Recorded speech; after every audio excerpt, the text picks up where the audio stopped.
Hello, and welcome to another episode of Purlfect Pairings. My name is Gayann, she, her. And my name is Nicole, and my pronouns are she and her. Before we start, we'd like to acknowledge the traditional owners of the land on which we're recording today, the Wurundjeri people of the Kulin Nation, and pay our respects to their elders past and present. We also would like to acknowledge the often fraught relationship between Australian farming and Indigenous land rights. And lastly, we'd like to acknowledge the contribution of Aboriginal and Torres Strait Islanders to the Fibre arts community over the millennia. Well, what are we talking about today? Today I think is going to be all things hand-dyed. Yes, indeed. So we recently, if you've watched our episode 4, it was an interview with Tom Dennis from Tarndie. The day after we filmed that interview, the reason that we went there in the first place was to do a hand dyeing workshop that was run by Tarndie. So they do run them throughout the year. They tend to mostly run them in summer. So we were both pretty keen to try or to learn a bit more about hand dyeing. I think for me, I'm mad keen to do some dyeing. I would have probably dyed everything in my house by now, only that I don't have the equipment. And There's some special equipment that's necessary. We'll talk about that later. I don't have the equipment, and that is, I have the dye. I bought the dye. I have the dye, I have the yarn. I just need the equipment, which will take time and or money. So that's my only delay. But yes, watch this space. There will be some probably really bizarre Nicole hand dyed stuff here in the future. I just wanted to learn more about it. Yeah. I love working with hand dyed yarn, and I guess I wanted to develop more of an appreciation of the art form behind it. And it turns out that there are several art forms. Yes, indeed. Which I didn't realize. I just thought they kind of like put all the stuff in, swirl it around, and out it comes. But that's evidently not how it works. So we decided on going to Tarndie because it was a very local one to us, and we were already familiar with Tom. We'd met him, and it was on our list of plans to at some stage interview him. So the stars aligned, and it all happened. Out. Yeah. Today's episode is not going to be a how-to of hand dyeing. No. It's a brief overview. We're in my office. We're just not hand dyeing in the office. We can't do it. And also, there are people who know what they're doing who take these courses. So I recommend that if you're interested in either just learning about it or in doing it, to find a local course. If you're in Australia, so Tarndie obviously does them. There's also one that is on my list of things to do if I can get there. I think I can probably coerce you to come along. I will come along, and I will give it a red hot crack. So Black Wattle, which is a really gorgeous specialist dyer based in Murrumbateman, which is in New South Wales. Also a really beautiful, cool climate wine region. So I might do a bit of co-production with my wine writing work. She runs a couple of hand dyeing workshops. So a beginner's one. My big plans are to become not a beginner and then to go and do her advanced workshop. I think she does one specifically to create a fade. She also does that. I reckon I could be about that. You could less be about choice. that one. Like I want. We'll talk about this as we went through. Looks but like less we're going to choice have to for do me a couple is of dyeing workshops. better. And look, we did accost one of our local hand dyers to do a workshop for us at one stage. You know who you are. So I haven't forgotten. So yeah, that there might be some other people out there who are doing some dyeing workshops in the We'll future. see if we can get that going for everybody in at least our local area, Yes, because I think it was really fun, and I think it just does give an appreciation of how you go from a white skein to this just incredible, sometimes a cacophony of color. We learnt sort of 4.5 different versions of hand dyeing at the workshop.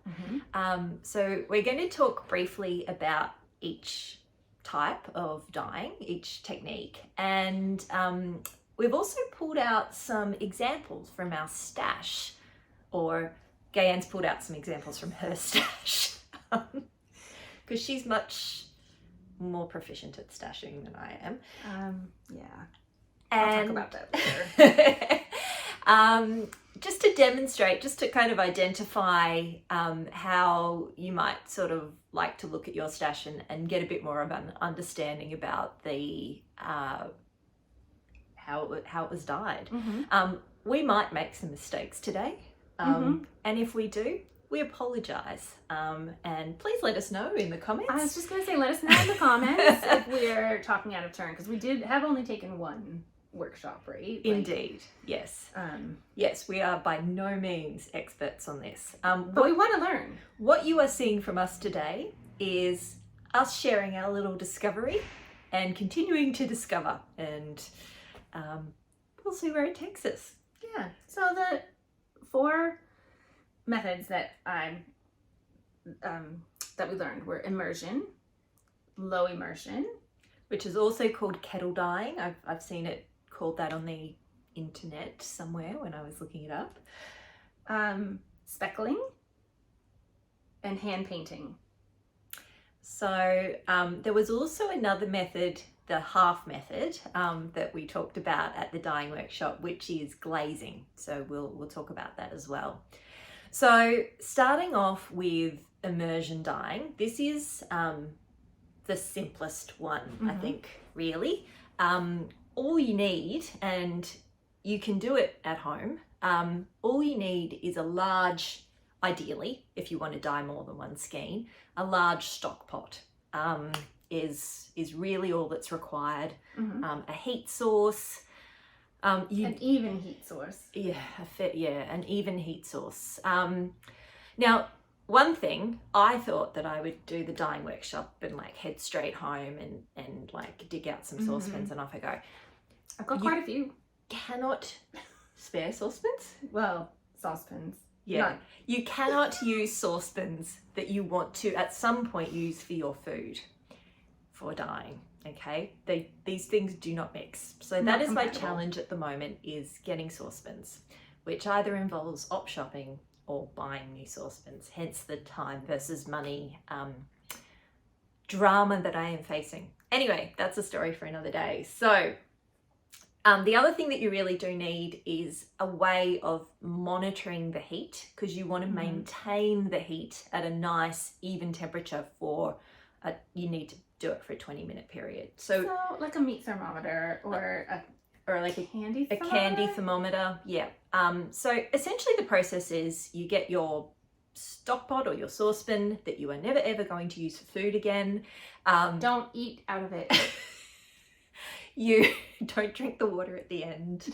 It's probably okay to water plants with, though. Maybe non-precious plants. I don't know. The landscape dyes, I think they're pretty all natural. Yes. So we used Landscape Dyes, which is an Australian brand of acid dyes. And you certainly don't want to get overt exposure to them. No, we did use gloves throughout the workshop, which was good. And the big danger is you definitely don't want to inhale them. So anytime you're playing with dry powdered dye, you do need to have a face mask on. Some kind of breathing protection. Yep. Highly recommended. I mean, we've all got that lying around now, just randomly, don't they, after COVID. So just a surgical face mask would be fine. Maybe something a little bit thicker if you've got something. So the general technique for immersion is you get your big pot, put water in it. Sorry, I'm going to back up a step. The yarn has to be wet first. The yarn does have to be wet for first. all the methods. Yes. For all of the methods. So it has to soak for a while. About half an hour. and you want it to be soaking at sort of human body temperature. So about sort of that 37, 40 degrees. That whole like baby bath, kind of dipping your elbow in, or like putting your wrist in to check the temperature of the baby bath water. That's the sort of temperature you want. With wool, apparently if you chuck it into cold water, the fibres kind of seize up. The scales probably close. I reckon that's how that works. And if you put it too quickly into hot water, apparently that's less of an issue. However, one thing I will flag about our dyeing workshop is, as we mentioned in episode 4, all the yarn at Tarndie is Polworth yarn or Polworth wool. So they've got Polworth sheep. And so some of the techniques or some of the rules that we learnt, or some of the flexibility that we learnt about dyeing with Polworth may not apply to other fibres, or even to other breeds of sheep. I certainly have read on the internet slightly different information around perhaps using merino wool than what we learnt. There are some sheep breeds where I think their wool can be a little bit more sensitive. Yes, I think the risk, because you have to heat.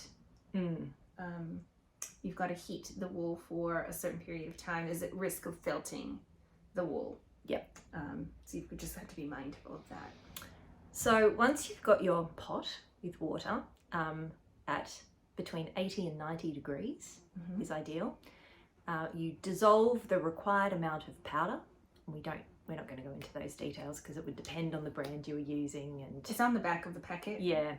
And then with Polworth yarn, you can take it directly from your soaking solution, which was just water with a teeny tiny squeeze of dishwashing detergent. Morning Fresh, which is an Australian brand. I don't think it really matters too much. I feel like it doesn't.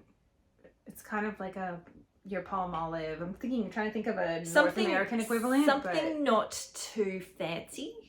Some sort of pretty basic dishwashing detergent. My guess is it's largely there to work as a surfactant, so that the water doesn't just kind of pill, like, so that the water can actually go into the yarn. Penetrate fibers. Yeah. I hadn't thought about that. With Polworth, bringing in my chemistry background here.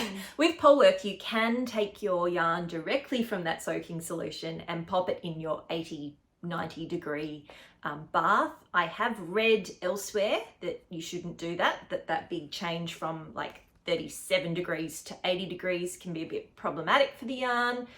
So obviously that will depend. Probably when I'm playing around at home and when I'm not using Polworth, when I'm using some of the other things I've got lying around, I might gradually, sort of put it in a slightly warmer bath and gradually bring the temperature up that way. You add your dye, you give it a stir, it's no big deal. Plop the yarn in, and then it needs to maintain at 80 to 90 degrees for 20 minutes. So you just need to be checking it regularly. With Polworth, we did have one person in our class who accidentally boiled their yarn. The Polworth was fine. So evidently other yarn might not be fine. Other yarn apparently does felt quite quickly at 100 degrees. So there you go. And then you again want to avoid massive temperature changes. So it is advised, Tom at Tarndie advises that you just let the saucepan gradually come down to room temperature before you pull the yarn out, just so it can gradually drop, and then gently squeeze the water out the same way that you're gently working with your own knitting projects at home. You don't want to wring it or anything, just gently press the water out and allow it to dry over a rack, and then we'll allow it to, you can rinse it in it does have to be rinsed. It does need to be rinsed, yeah, just to remove any residual. And then ta-da this is what we have. I think I use the color kelp, the dye color kelp. I can't remember. I think I went rogue. I started playing around with mixing things and doing all kinds of things. So I'm not quite sure exactly what colour I used, but I do like it a lot. It's yeah, quite a vibrant blue. So the beautiful thing about this method is as long as your yarn is, so one of the things that you do before you start is tie some extra little ties, which we're all familiar with when you're winding your skein. Yeah, so you just need to make sure that those aren't too tight, otherwise you might get little patches where the dye can't penetrate. The beautiful thing about this method though is you do get a pretty even looking skein, and if you were dyeing 7 or 8 of them all together in the same pot, they should all be pretty much the same colour. So take up the dye, yeah, roughly, hopefully equally, as long as you've stirred through the water to begin with. And so, you know, it should make a really good, nice, even batch of yarn to work on a larger project. Here's the professional one. Here's the professional one. So there's a few from Half Baked Hand Dyed. I'm pretty sure those are done with the immersion method. So Half Baked Hand Dyed is a local indie dyer. I think she's based in the Macedon Ranges. Yes. Is that right? Yeah. Macedon Ranges. Danny, we love your work. We've got a few more things to show from Danny today. And we haven't asked her yet, but hopefully we might be able to coerce her to come on a future episode. But yeah, so Danny does lots of lovely tonal dyes. The yarn that she uses is always just really soft and lovely. She does use a superwash merino. Another dyer that we love, Louie and Lola. Yes. These are incredible, and the saturation in this. Yeah, and they're quite heavily twisted as well, yeah, aren't they? So Blue Face Lister. I have heard that if you have singles, so yarn that doesn't have a lot of twist to it, that dye really penetrates into it really well. But then these ones do have quite a twist, and the saturation is just really gorgeous.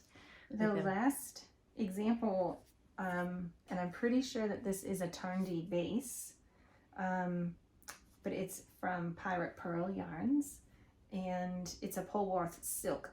And you'll see it's got a bit of luster, and you can see where the silk has kind of taken up the dye a little bit differently.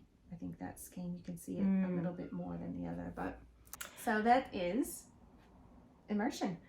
Can we duck back to Louie and Lola for a second? Sure. Because part of talking about this and talking about local indie hand dyers, we wanted to give a bit of a shout out, and we've mentioned it in a few other episodes, just sort of in passing, around the Louie and Lola. I'm really struggling with that today. Love Locale. Do you want to talk a bit more about that? Yes, it's a year-long make-along for 2023. Using the hashtags 2023 Love Locale with a K or a C, depending on whether you're crocheting or knitting. So like local. Yeah. Yes. The premise of it is to use Australian or New Zealand yarn with Australian and New Zealand designers, or the patterns are from Australian and New Zealand designers. So all of these yarns that we're kind of showcasing today with our hand dyes, including our own, will count towards that. If you want to participate in the CAL. And we do intend to do an episode in the future where we talk about some of our favourite Australian and New Zealand designers. Because there are a few. We've got some really good talent that we want to showcase. So watch this space. So the next method that we'll talk about is low immersion. So for this one, you need a little bit more equipment. So we used basically, I think they're called bain-maries. Different sized metal trays, Yeah. sitting in a water bath. So they get steamed effectively once they're Yeah. in I mean, there. I think it's not just steaming. I think because it does actually heat the dye solution up. It will keep it But it does keep it at a stable temperature. and it's covered as well. Yeah. Right? And bain-maries are like $300. You'll find a restaurant that's going out of business. If you know of anybody trying to get rid of a bain-marie, pop them a note in the comments. Put in the comments. Or DM us on Instagram. We check our DMs. Because I'd really like one. Yes. So for this one, we started with a little bit of water at the bottom of the dish. I don't know that dyers always do though. Sometimes when you yeah. see them dyeing on Instagram, so Arcane Fibre Works, which is a Canadian-based one, does very mesmerizing videos, and we've talked about them before on Instagram. But it doesn't always look like there's water in the It looks at empty, the beginning. doesn't it? Yeah. Local one who also does some great videos, Chloe from Wool and Works. Yeah. So she often does little bits and pieces of videos of her hand dyeing as well. Obsession yarns. I don't know. I've seen her videos. I might have seen it on her stories. Possibly. I don't know. But anyway, so back to you. So you arrange the yarn in the dish, and I kind of did mine randomly. And then you mix up the dye, very similar to how you would do it for the immersion. And then you kind of just pour it in different sections or areas that you might want the dye to take up. And when I did mine, I used 2 different colors. So I just kind of poured one on one side, poured one on the other, popped the lid on. Again, I think it was wait 20 minutes, 30 minutes. And you left a bit of gap between them as well, so that the colour gradually bled together in the middle. That's right. That's also what I did. For my main low immersion example, 2 different colours, quite big contrasts in colours, and yeah. I had a magenta and a mint green, actually. Oh, which is not really how it came out. Oh no! I think I need to unwind it though. So here's how mine came out. I think the magenta kind of took over. So if it's the same mint that I used for mine, this was also a mint green, but apparently mint is quite a new colour in the landscape range, and it seems to be quite slow to take up colour. So mine actually spent another sort of 20 minutes, half an hour in a steamer. It's much more vibrant. Yeah. Much and more. even then, not as vibrant as apparently it can get. Wow. So I had, again, I have no idea what colours I used. I was pretty rogue. I mean, I think we're working this out about me now anyway. I was pretty rogue on the day, just like randomly selecting things. Yes. Some people were very worried about their colour choices. This was not going to be the only time I did dyeing, so I just threw stuff together. Anyway, so that is what low immersion looks like. Now, what is interesting about this is Tom did show us some examples. So obviously if your skein, and I'm not going to do this very well now, but so, say your skein's sort of looking like that, right? Here we go. Here's a better done one. You can see that there are big pools of colour in there. I suppose you can, because like if it's dark here and here. Yeah. You've got the However, dyes don't always coil them up like this, because it does give a slightly different perspective. Probably originally there was a patch of deeper and a patch of lighter, but by rewinding the skein it blends up the colour more. So sometimes you might see, it might not be obvious that there are different chunks of colour. It's just something to be aware of when you're knitting, because obviously if you see it like this, you're going to realise that there is going to be sections of your knitting that are very green and very blue, for example. So let's talk about some of the other ones. Okay, so here's 2 examples. Do you want to hold that one? From Black Wattle. I'm pretty sure that these are done low immersion. They've got, this one actually is more along the lines of the one that you just showed with, in terms of the, showing the different sections. And then these do have some tweed, which might be throwing you off. Those aren't speckles, those are tweed bits in the yarn. So Black Wattle is the indie dye we mentioned before, based in Murrumbateman. Murrumbateman. I should have done my voice warm up before today. These are, I think that one is as well, merino, a merino nylon blend. Yes. Yeah. Then the other example is from a company called Hodgepodge Skeins. We do some beautiful, so good. Some beautiful colorways. Let me hold Yeah, it she that does way. really bright, vibrant colors. I just love them. These do have speckles, and we'll talk about them in Yes. a minute. But I believe they appear to be, now that I know how to do it, Yep. low immersion. And like Nicole's green and blue skein, you can see the big chunks of color, especially in that example. Yep. It might be a good time to talk about speckles.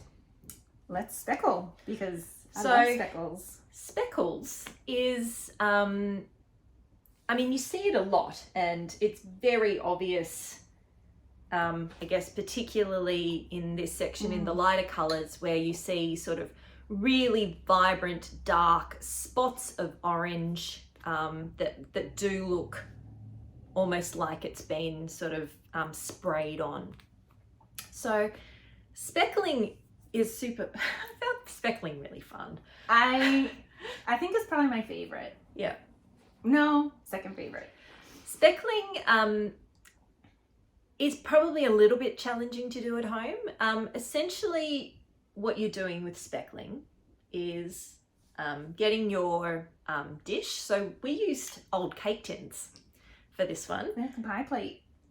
Pop your yarn in there, and then with gloves on, just like sprinkle the yarn with powdered dye. It was kind of like adding salt to a dish.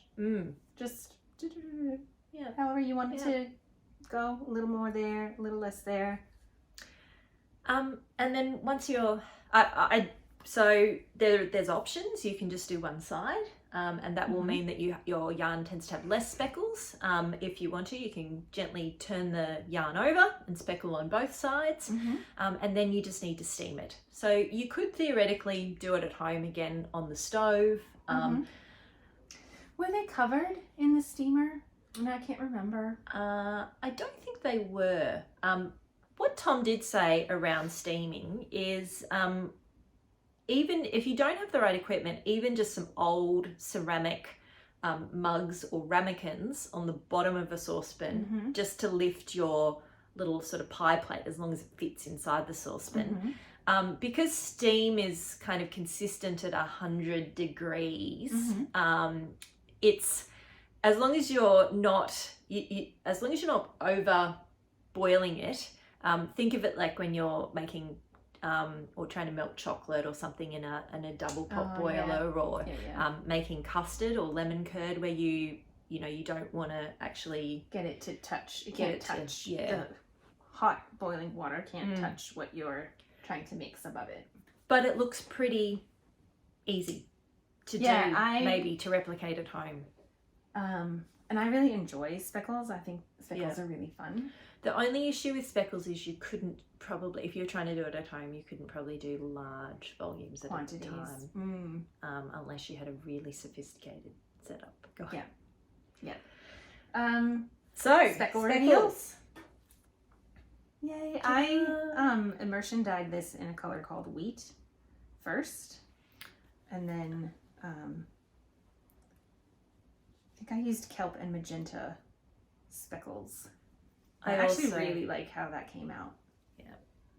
I also immersion dyed mine first in a really pale blue colour that, again, I've got no idea what it was. and then used some quite bright speckles. What you've seen with our versions though, and it might be to do with the sort of large steamer that's used, is that the colour has sort of run together more than you do see the individual speckle in some of the commercial dyers. So there's obviously technique there that we do not yet have. Do you want me to, I can Oh show yes. the winding again? Let's look at the winding. So Now twisty twist. Now the pressure's on, right? You twist it and then So hold the middle, thread one end through the other, and like then that? let go, and it spins. there it is. I use my knee, so it's a lot less elegant. So I'm not going to show you that. I would, yeah. Yeah. All right, so some commercial speckles. I think that one. So this is another hodgepodge skein, There. which is a lovely, just looks like a natural yarn, whether it is or not, or whether there is a pale colour through there initially, but then just, yeah, really quite heavy on the speckles. This one too, I think has quite a bit of speckling. Yeah. So hodgepodge is obviously really into speckling. Which we like. Keep speckling. Yep, yep. And there's a third one that's got quite a bit of speckle as well. One thing I probably would say about speckled yarn is I reckon there's probably a little bit more, and this might be incorrect, but a little bit more skein to skein variability when speckling. If you're doing low immersion, I mean, obviously if you're doing immersion, it can be pretty consistent. And if you're working with concentrations of dyes, it's replicable from batch to batch. Yeah. With low immersion, often you do see that dyers who know what they're doing are you know, they have a bit of a method or a bit of a pattern that they consistently use in order to get consistent results. Speckling, again, you know, probably an expert is pretty good at it, but just the nature of it, you're dealing with little powdered bits of you know, some skeins might have a little more, might have a little less.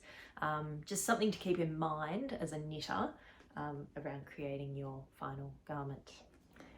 So I'm going to talk about the next one, the next method. It was my favorite. And I did get a bit tired at the workshop. It was a warm day. We were out in the sun. It was a pretty warm day, and yeah. I got quite a bit of sun. Anyway, they had these. They were quite larger skeins of yarn that had been soaking,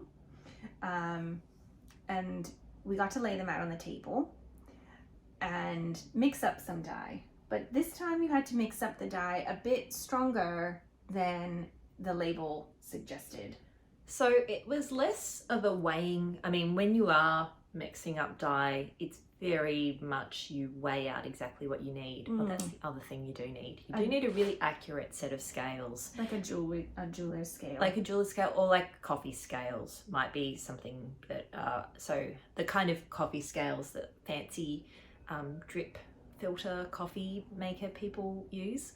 My partner is one of those fancy drip filter coffee maker people. So that's the only piece of equipment I currently have. I think you won't mind if I use his scales. Also apparently called drug dealer scales. So there you go.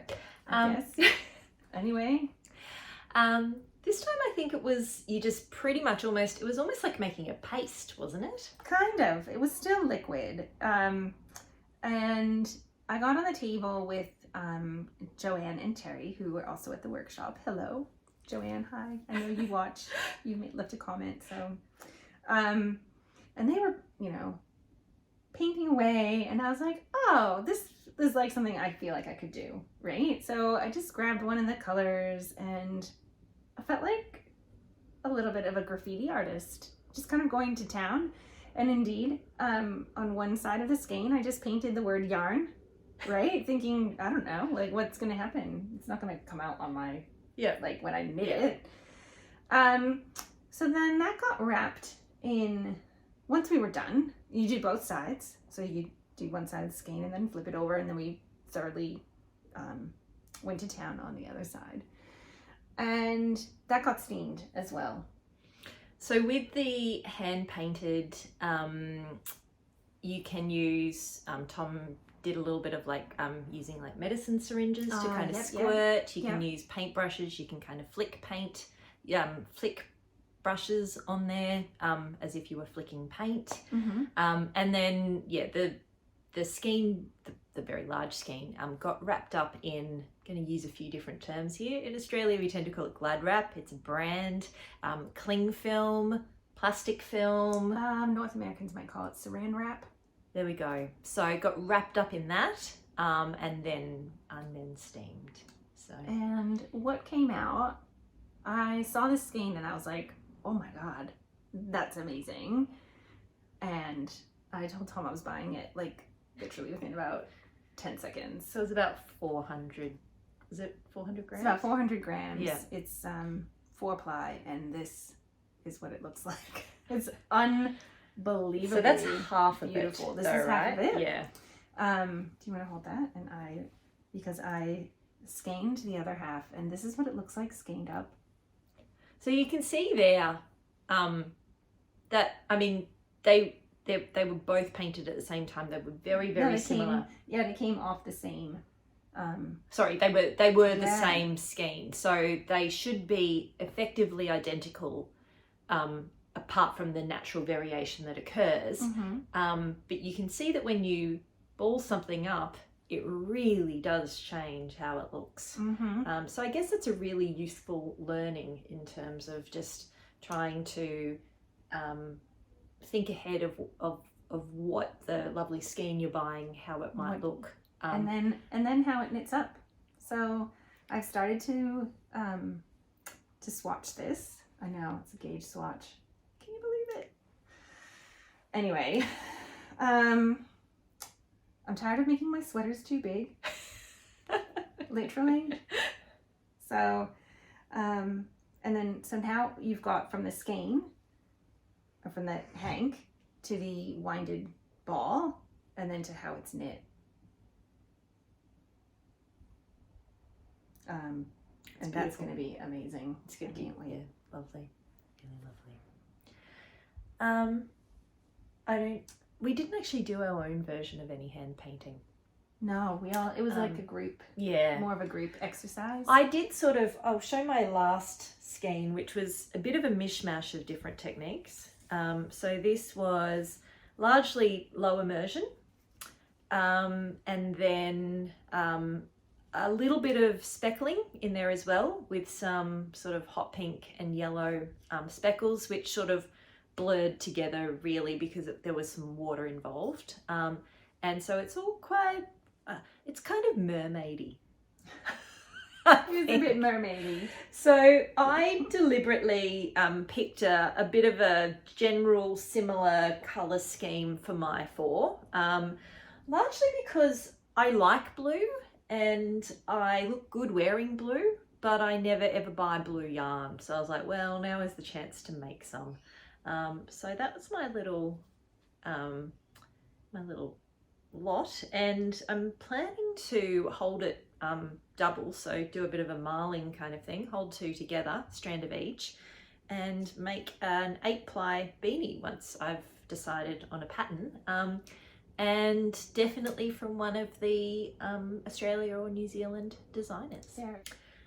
There is one last one we need to talk about, which is glazing. Now, glazing is basically a way of just smoothing out the difference effectively there's probably more to it than this, but a way of smoothing out the difference. So this was sitting in my, how was it sitting? It was sitting in the tray like that, roughly. So I put green at one end, blue at the other end. Okay, maybe a little bit clearer on that side. You can see quite a stark colour change as the green goes into the blue. If you wanted to minimise that, glazing is when you make up a lighter, like a more dilute dye solution. So you might use a very, very dilute blue solution, and re-dye that. And so what you would get is it would sort of tone down the vibrant green.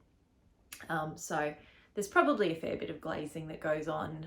It would be hard to know for sure whether it was just the original colour that was used or whether it was had the effect of the overlay. If you follow us on Instagram, you will recognize these sweaters. Twinning. It's the Sock Arms sweater by Stephanie Lotvin. She designs under the brand of, I think, Telly Bean Knits. And this is the adult version. We made this in, this is a colorway called Fairy Bread. Now, if you're not Australian, fairy bread is the weirdest food, but very popular here. It's like, if you go to a children's birthday party and there is not fairy bread, then you would leave. Certainly children of the 80s and 90s, it was everything. Now a lot of my friends who are celebrating their 30th birthdays, 40th birthdays, will, as a joke, have fairy bread on the table. So it is white bread, soft white bread, spread with butter, and then covered in, we call them hundreds and thousands. I would call them sprinkles. You would call them sprinkles. We call sprinkles something different. Sprinkles here are like the little long sugary things, whereas hundreds and thousands or American sprinkles are little tiny colourful balls. And I'll include a picture. It's delicious. It's basically sugar with butter on bread. Okay. Yeah. So this fairy bread color I don't think is available anymore. It was a brand called Little Yellow Cat, and we loved Little Yellow Cat. Hopefully you can come back soon. Yeah, I think she had an injury that was preventing her from dying for a while. And the arms are from Half Baked Hand Dyed. So it's part of, well, Dani is known, I think quite well known for her self-striping sock yarn. And you can see that Nicole and I started with the same base yarn, but the sweater looks so different in the different stripy sleeve yarn. And I think as well, so both of these, well, I'm going to start with the base yarn. So this is my leftover fairy bread, which really is probably, well, it would be speckled yarn. It's got little, like it's obviously been flicked with colour, and the colour is over maybe a 2 centimetre or about an inch on the strand as you go. It would be interesting to know a little bit more about how they do all of the spacing of the speckles. Yeah. Well, and look, this is how they do the spacing of the speckles. It's different on every scheme. So when we were purchasing, I'm a lover of a lot of colour. We got these together at the same time at Coburg, I think it was. Coburg. And we both wanted, we decided we were making this. Dani from Half Baked Hand Dyed was wearing her sock arms, and we'd already fallen in love with fairy bread yarn. So they very nicely gave us a skein so that we could come over and compare it with the colours of the Half Baked Hand Dyed. I liked a lot of colour, so I picked a couple of the skeins that had, I think we pretty much bought out all the fairy bread 4-ply that day. So I went with the skeins that had a bit more colour. But you can see in my top that this was one skein down to about here maybe. And then when I changed skeins, it got a little bit more speckledy and a bit less speckledy. So it had quite a pooling effect, and I don't mind that. I quite like it, and I don't mind that effect. But it's it just is something to be really aware of. If you don't like that effect, the way around that is through helical knitting off Yeah. 2 skeins, but Even then, with speckled, I'm not sure that it would 100% avoid it, because maybe not, but it would, could be that one end of the skein is more speckled than the other, and it could be. It could be. I didn't helical knit, but you can see the speckles on mine are, I suppose, a bit more even. I tried to find skeins that had less speckles. Yep.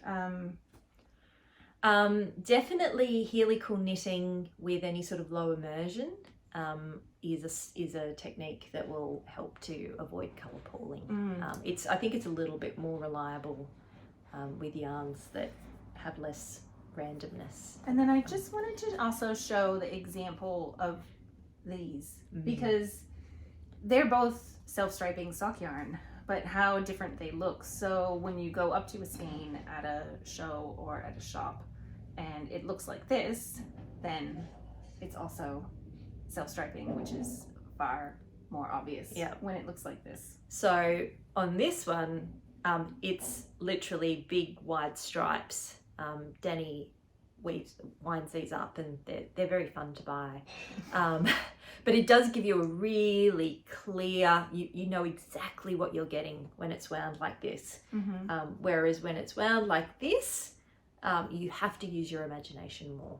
I just love the colors, which is why I bought that one. Oh yeah. But effectively this is going to look like this when it's knit up. Different colors, but yeah. The other thing I think to watch out for in buying hand-dyed yarns is the skein may not be the same color the entire way through. It could be lighter at one end and darker at the other. As I found out while I was making these socks, I made the socks at the same time. So I used magic loop. I'm frogging them, so they're not both on the needle right now. And then realized that one sock is much darker and more vibrant than the other. And I think that type of yarn definitely has a use or utility. It's beautiful, but I didn't want socks that were different colors. I wanted them to match. I had originally intended them to be a gift, so. And you did tell me a funny story about another pair of socks that you knit up for someone, and that's right. It's not the first time that I've done this. One end of the skein, or the first pair of, so the first sock was quite a pale lemon color, was it? Yeah. And by the second sock, it was a deep neon. So the gift was very different socks. The other consideration, I think, when purchasing hand-dyed yarn is how much do you buy? So when the Bendigo Sheep and Wool Show was canceled in 2021, due to COVID, I felt terrible because there were just all these pictures up on Instagram about the vendors who had gone, set up their booths, spent money to travel there, only to have it canceled literally the night before. And so I let my fingers do the talking with that, and I just went online and bought a ton of yarn. And I bought like single skeins of things, and I have some regret about that because I would like to, for example, I don't know, this one's a great example. You know, this would be a lovely jumper, but I only have one skein. And if I went back to try to see if Hodgepodge still makes this color, even if they still make the color, then I might have difficulty because it's not quite the same. So then what I did is, I showed this color before, I bought these to try and do something with it, right? So, but that took a year. I think I got these at Bendigo last year. So it took a year. And for me, I love having a nice deep stash, but I also really like using it up. So not having projects for single skeins is really really kind of weighs on my mind. And there's another good comment. If you have good single skein projects, put them in the comments. Bonus points for Australian and New Zealand designers. I quite regularly buy single skeins of things. If I see something that I just love, I'll just get a single skein of it, and then quite happily just down the track look for, once I decide what I want to make it into, then I'll go searching for matching stuff. So I guess it's just a different perspective around the way you plan projects. I tend to be a little bit more haphazard. But we are a pairing, a perfect pairing. Different and similar. And speaking of perfect pairings, we need a pairing for dyeing yarn. Well, so our inspiration for this came from the yarn dyeing workshop itself. And the pairing there was English breakfast tea with milk and what we call scones with jam and cream. So I think most are American people familiar with what a scone is? Okay. You might call them a scone if you're in the UK, different pronunciations. Interestingly, in Australia, we always call that combination Devonshire tea, which is usually black tea, particularly often English breakfast, scones with jam and cream. And I looked up to see whether the Devonshire tea was actually from Devonshire, and apparently there is, so in the UK it's called a cream tea. So in Devon they have a Devon cream tea, but Cornwall also has a Cornwall cream tea. Now here's the thing, it's all about the order of the cream and the jam. A Cornwall cream tea,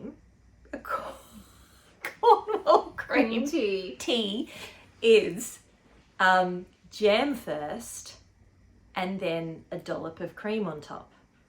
A Devon cream tea is cream first, almost like thick butter. Okay, so using the cream instead of butter, and then a dollop of jam on top. If you start this conversation in a group of people, there will be some very fierce opinions about which is the right way of serving scones. I personally am Team Cornwall. So in Australia, where we refer to them as Devonshire tea, I never have a Devonshire tea. I have a Cornwall sheer tea. That's because you put the cream first and then the jam. No. Jam first. Always jam first. I have done cream first with jam on top, and I raised a few eyebrows. Look, if you are a cream first person, you are worthy, and we recognise your place in the world, and there's no judgment, but you should try it the other way. I don't know. I don't. I can't even remember now how I do it. I've seen you. We've had scones together, and you have done it the correct way, which is jam first. Yeah, she's learning. How long have you been in Australia? 13 years. Yeah. All right, well that brings us to the end of this episode. It does. Thank you very much for joining us on our very non-technical stumble through indie dyeing. But hopefully it was helpful. Hopefully some of it made sense. Maybe you're inspired to go and do a dyeing workshop, or you can just have a conversation now with your favorite indie dyer about the techniques that they use and how they're doing what they've done. Yep. Their craft. It might help you in understanding when you're purchasing yarn a little bit more about what the finished product might look like as well. So the usual spiel, please, if you like what we do, subscribe to our channel, give us a thumbs up, please leave a comment. We love to hear from you, and we read everything and respond to everything. And we're also on Instagram at Purlfect Pairings. I think that's it. I think that's it. Thanks so much for joining us today. And we hope you have a very lovely day wherever you are. Happy knitting!